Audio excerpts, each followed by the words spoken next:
Bien, avanzamos con esta serie entonces de refutaciones y vamos a escuchar el siguiente fragmento donde el hermano Carlos realiza una analogía para también, ¿no es cierto?, poder comentarla al respecto. Porque es como, yo pienso en este ejemplo, imaginemos que hay un lugar donde hay 100 personas que tienen un virus mortal, letal. Ahorita acabamos de pasar el coronavirus, pero imagínate un virus que va a matar a todos los que se encuentran allí, en supongamos una isla de 100 personas, y hay un doctor que tiene en sus manos o en su botiquín tiene 100 inyecciones que van a poder curar a todas las 100 personas. Pero dice, bueno, yo quiero mostrar mi grandeza y mi gracia para con algunos de ellos. Yo no ocasioné el virus no es algo que yo ocasioné, entonces ellos, como quiera, estos 100 personas van a morir, pero yo quiero en mi gracia, voy a tomar, por ejemplo, 10 inyecciones para poder aplicar esta medicina que va a curar completamente a estas 10 personas que voy a salvar. Entonces podríamos decir, bueno, no fue culpa de este doctor que en su gracia y por medio de su sabiduría logró tener este antídoto a este virus, a esta enfermedad, y no podemos culparle de que él condena a las otras 90 personas a morir, porque está mostrando su gracia sobre 10 de ellas. Pero aún así, como que dentro de nosotros es difícil de digerir, ¿no? Que alguien teniendo 100 antídotos en sus manos, solamente decide dárselo a 10.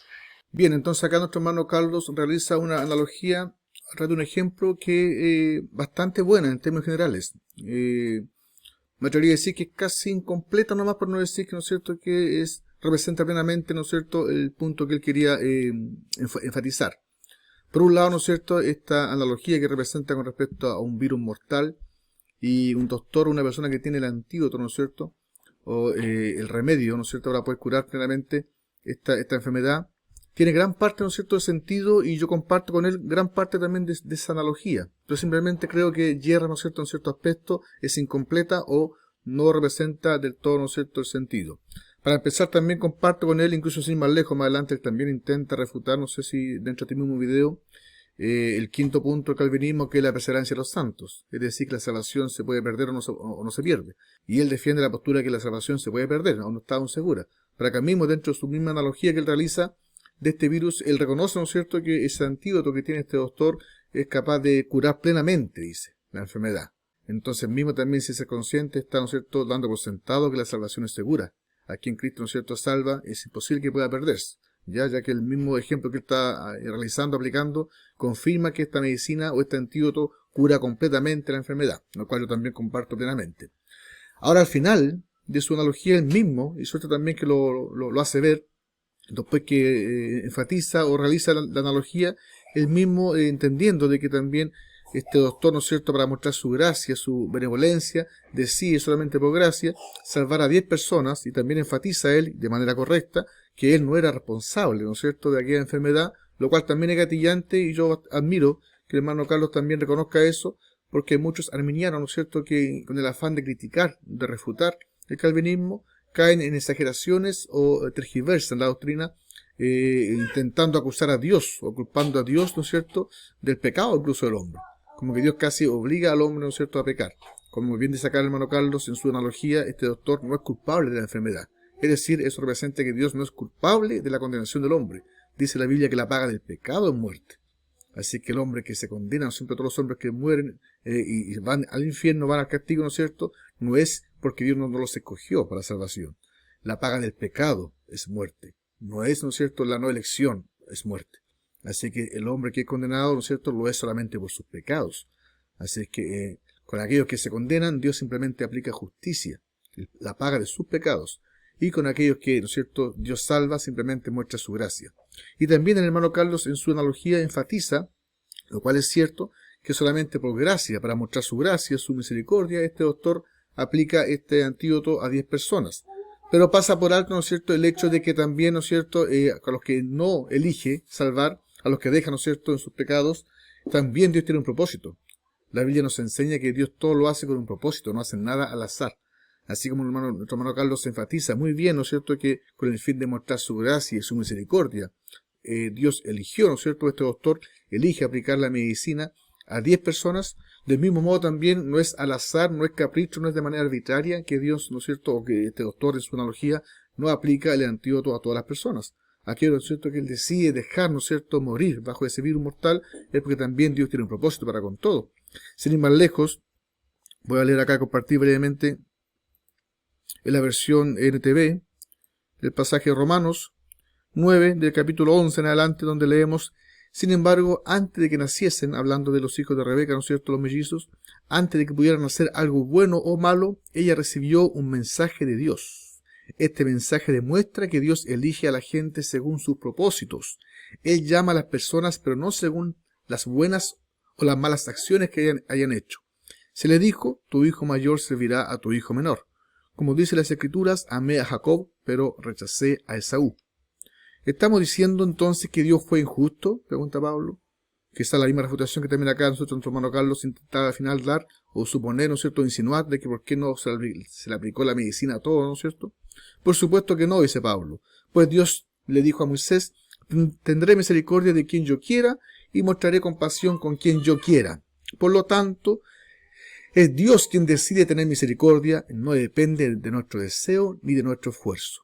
Pues las Escrituras cuentan que Dios le dijo a Faraón: te he designado con el propósito específico de exhibir mi poder en ti y dar a conocer mi fama por toda la tierra. Nuevamente confirma que todo lo que Dios hace, lo hace con un propósito.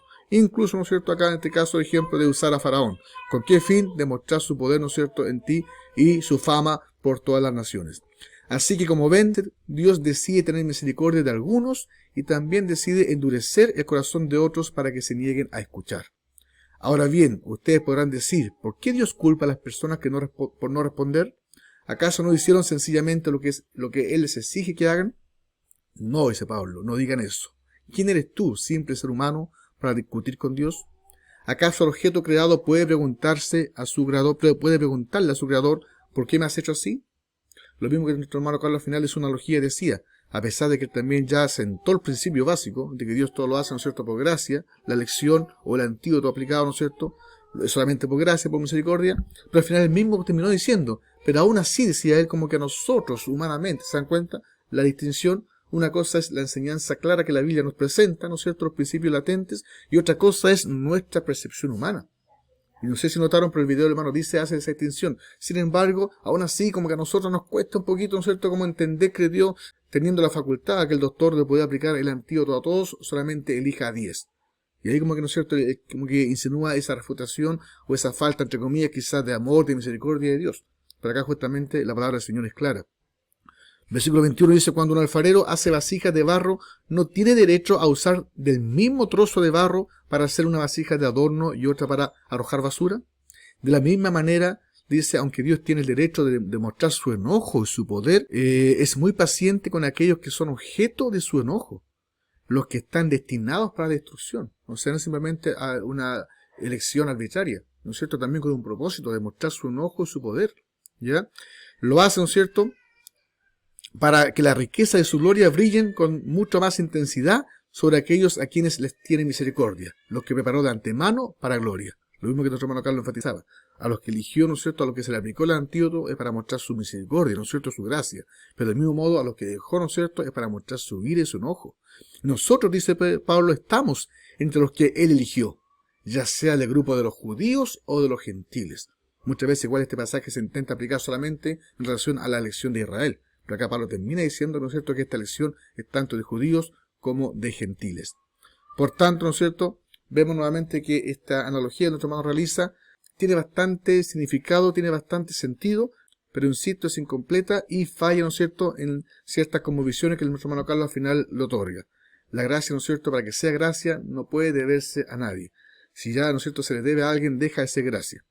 Por lo tanto, ¿no es cierto?, el que Dios no haya aplicado salvación a todos los hombres, ¿no es cierto?, no responde a un capricho arbitrario de Dios, sino que todo lo hace Dios para la gloria, para sí mismo. De hecho, la Biblia lo dice: todo lo que Dios hace, lo hace para sí mismo. Incluso, dice, al impío para el día malo. Así que todo responde a un propósito eterno y divino.